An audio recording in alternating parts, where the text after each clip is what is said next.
सो hello everyone, इस video के अंदर हम डिस्कस करने वाले हैं evasion of immune response by tumours. तो ट्यूमर जो है किस तरीके से हमारे इम्यून रिस्पांस से बच कर के चला जाता है एंड पूरी बॉडी में जो है कैंसर फैल जाता है। So how this is possible. देखो क्या होता है कि जो हमारा ये हमारा क्या है, नॉर्मल सेल में क्या होता है, म्यूटेशन की वजह से वो एबनॉर्मल हो जाता है, और जब वो एबनॉर्मल हो जाता है तो वो बहुत ज़्यादा अनकंट्रोल डिवीज़न शो करता है, uncontrol growth, uncontrol proliferation show करता है, जिससे कि कैंसर हो जाता है।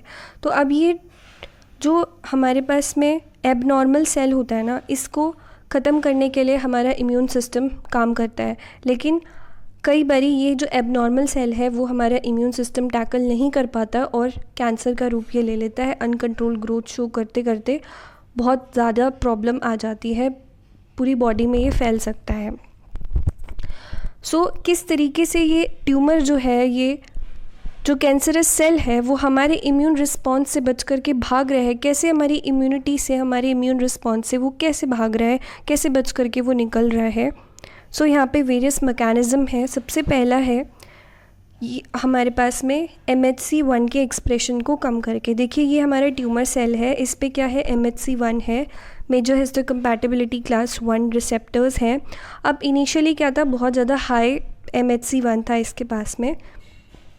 तो आपको पता है जो साइटोटॉक्सिक टी सेल्स होते हैं वो MHC के ऊपर बाइंड, जो हमारा एंटीजन है इसने क्या कर रखा है, MHC के ऊपर अपना एंटीजन को प्रेजेंट कर रखा है। तो जो साइटोटॉक्सिक टी सेल है वो MHC1 के पास में आएगा और इंटरेक्शन हो जाएगी यहाँ पे, क्योंकि वो किसको रिकॉग्नाइज़ करता है, साइटोटॉक्सिक टी सेल MHC1 को। सो यहाँ पे जो MHC1 से एंटीजन बाउंड है, साइटोटॉक्सिक टी सेल उसको रिकॉग्नाइज़ करेगा, यहाँ पे बाइंडिंग होगी। एंड साइटोटॉक्सिक टी सेल आपको पता है क्या है, साइटोटॉक्सिक यानी कि टॉक्सिन्स रिलीज़ करेगा, उसको डैमेज कर देगा, उसको डिस्ट्रॉय कर देगा कैंसरस सेल को। सो अब उन्होंने क्या सोचा कि भाई अगर मैं इस साइटोटॉक्सिक टी सेल को चकमा देना चाहता हूँ तो मैं क्या करूँ, मैं इससे बचना चाहता हूँ तो मैं क्या करूँ। सबसे पहली दिक्कत क्या है, ये MHC1। तो ये क्या करते हैं, अपने MHC1 के एक्सप्रेशन को कम कर लेते हैं। तो ये देखिए इन्होंने क्या किया, MHC1 के एक्सप्रेशन को कम कर लिया, जिसकी वजह से पुअर सिग्नल जाएगा to the cytotoxic T cell. तो साइटोटॉक्सिक टी सेल रिकॉग्नाइज़ नहीं कर पाएगा, जिसकी वजह से वो एक्ट नहीं कर पाएगा इसके ऊपर, ट्यूमर सेल को मार नहीं पाएगा। तो ये ट्यूमर सेल बच गया, इसके मज़े आ गए, ये बच गया साइटोटॉक्सिक टी सेल से। अब ये ज़िंदा रहेगा और डिवाइड करेगा, अपना अनकंट्रोल ग्रोथ होगी और हमारा ट्यूमर जो है बन जाएगा, कैंसर जो है फैलता जाएगा। तो इस तरीके से इसने क्या किया, MHC1 के एक्सप्रेशन को कम करके वो साइटोटॉक्सिक टी सेल से बच गया। अब दूसरा है को स्टिमुलेटरी सिग्नलिंग। यहाँ पे देखो ये हमारा कैंसर सेल है, कैंसर सेल के पास क्या था, दिस वाज MHC1, ठीक है, MHC1 था, इसने अपना एंटीजन यहाँ पे प्रेजेंट करा हुआ था। साइटोटॉक्सिक टी सेल के बाद क्या है, टी सेल रिसेप्टर है, यहाँ पे इनकी इंटरेक्शन हो रही थी, लेकिन ये तो था फर्स्ट सिग्नल, ये फर्स्ट रिस्पॉन्स है।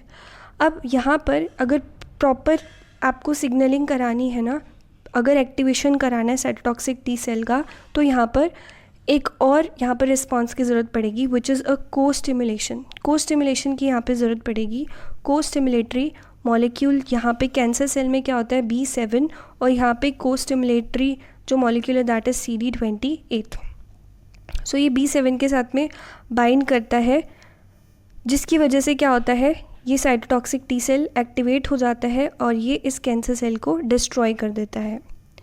सो अब इस कैंसर सेल ने सोचा कि अगर मैं ये B7 के एक्सप्रेशन को कम कर दूँ तो ये साइटोटॉक्सिक टी सेल का जो CD28 है वो तो बाइंड ही नहीं कर पाएगा, तो को स्टिमुलेशन नहीं होगा, तो हमारा जो साइटोटॉक्सिक टी सेल है उसकी एक्टिवेशन नहीं होएगी, तो फिर वो मुझे मार नहीं पाएगा।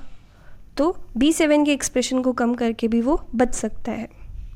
नेक्स्ट है selective outgrowth of antigen negative variants. अब कैंसर सेल जब एंटीजन प्रेजेंट कर रहा था तभी तो जो साइटोटॉक्सिक टी सेल है वो पहचान पा रहा था और उसको मार पा रहा था, लेकिन अगर वो एंटीजन ही प्रेजेंट ना करे तो साइटोटॉक्सिक टी सेल किसको पहचानेगा, किसको रिकॉग्नाइज़ करेगा, तो कोई किलिंग नहीं होगी।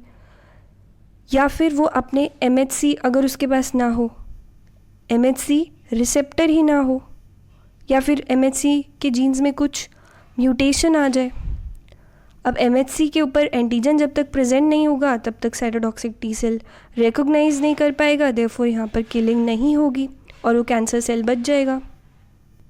ये बहुत चालू है, मतलब कैंसर सेल ना अलग अलग तरीके ढूंढता रहता है कैसे हम इम्यून रिस्पॉन्स से मैं बच के निकलूँ। सो अगला देखो, अब ये जो कैंसर सेल है वो कुछ इम्यूनोसप्रेसिव फैक्टर्स को सिक्रीट कर सकता है। इम्यूनोसप्रेसिव नाम से ही पता चल रहा है, जो हमारे इम्यून रिस्पॉन्स को सप्रेस कर दे, कम कर दे, ऐसे फैक्टर्स को वो रिलीज़ करता है, जैसे कि TGF beta, interleukin 10, PGE2, VEGF, vascular endothelial growth factors. तो इनको वो रिलीज़ करेगा जिससे कि हमारा जो इम्यून रिस्पॉन्स है वो क्या हो जाएगा, सप्रेस हो जाएगा एंड वो बच जाएगा कैंसर सेल। अब जो नेक्स्ट मेथड है वो है inhibit T cell activation by up regulating the negative regulatory check points. अब ये क्या होता है, देखो ये हमारा कैंसर सेल है, उसके पास क्या था, MHC था, वो अपना एंटीजन यहाँ पे प्रेजेंट कर रहा था और इसके पास B7 को स्टिमुलेटरी मॉलिक्यूल था। यहाँ पे जो साइटोटॉक्सिक टी सेल था उसके पास में टी सेल रिसेप्टर था जो कि MHC के साथ में इंटरेक्शन कर रहा था और CD28 was the stimulatory signal stimulatory molecule जो कि B7 के साथ में अटैच हो रहा था। तो अगर ये होता है, अगर ये दोनों रिस्पॉन्सेज होते हैं तो ट्यूमर जो सेल था वो किल हो जाएगा। लेकिन अब यहाँ पे क्या होता है, ये जो कैंसरस सेल होता है ये बहुत चालाकी करता है। चालाकी क्या करता है कि एक इनहिबिटरी रिसेप्टर है CTLA4, ये उसको एक्सप्रेस करता है, CTLA4 के एक्सप्रेशन को बढ़ा देगा। अब जब ये CTLA4 इसके ऊपर आ गया तो क्या होगा कि जो साइटोटॉक्सिक टी सेल था इसका जो CD28 जो कि B7 से बाइंड हो रहा था, अब वो यहाँ पे बाइंड ना हो करके जो CTLA4 है वो CD28 से बाइंड हो जाएगा, जिसकी वजह से B7 से तो इंटरेक्शन नहीं हो पाया हमारा CD28 का। तो देयरफॉर यहाँ पे कोई स्टिमुलेशन, को स्टिमुलेशन नहीं हो रही है, तो टी सेल का एक्टिवेशन नहीं होगा, therefore there will be no killing of the cancer cell और कैंसर सेल बच जाएगा। सो ये थे कुछ तरीके, किस तरीके से जो कैंसरस सेल है वो हमारे इम्यून रिस्पॉन्स से बच के निकल जाता है, that is evasion of immune response by the cancerous cells. So that's all for today. Notes का लिंक आपको डिस्क्रिप्शन में मिल जाएगा, आप वहाँ से डाउनलोड कर सकते हैं। So that's all for today. If you like the video, do share it with your friends and don't forget to subscribe the channel for more updates. Thank you and have a great day.